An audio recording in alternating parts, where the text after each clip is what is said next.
दूसरा ग्रंथियों 12 बाब पहली आयत से 10 आयत तक, सफ़ा नंबर 176 और 177।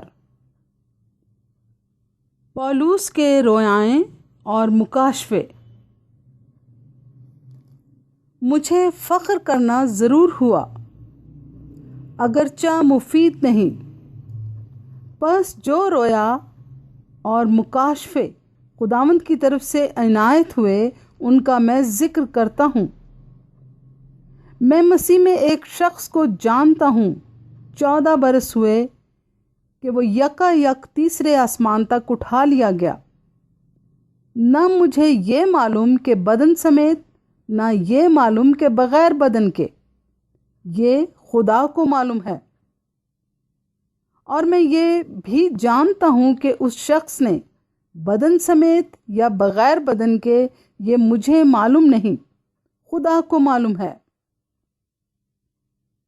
यकायक फिरदौस में पहुंचकर ऐसी बातें सुनी जो कहने की नहीं और जिनका कहना आदमी को रवा नहीं। मैं ऐसे शख्स पर तो फ़ख्र करूँगा, लेकिन अपने आप पर सिवाय अपनी कमज़ोरियों के फ़ख्र ना करूँगा। और अगर फ़ख्र करना चाहूँ भी तो बेवकूफ़ ना ठहरूँगा, इसलिए कि सच बोलूँगा। मगर तो भी बाज रहता हूँ, ताकि कोई मुझे उससे ज़्यादा ना समझे, जैसा मुझे देखता है या मुझसे सुनता है।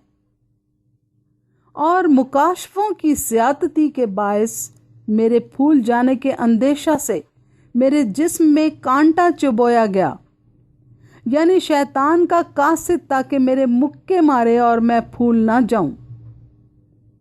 इसके बारे में मैंने 3 बार खुदावंद से इल्तमास किया कि ये मुझसे दूर हो जाए, मगर उसने मुझसे कहा कि मेरा फजल तेरे लिए काफ़ी है, क्योंकि मेरी कुदरत कमज़ोरी में पूरी होती है। बस मैं बड़ी खुशी से अपनी कमज़ोरी पर फ़ख्र करूँगा, ताकि मसीह की कुदरत मुझ पर छाई रहे।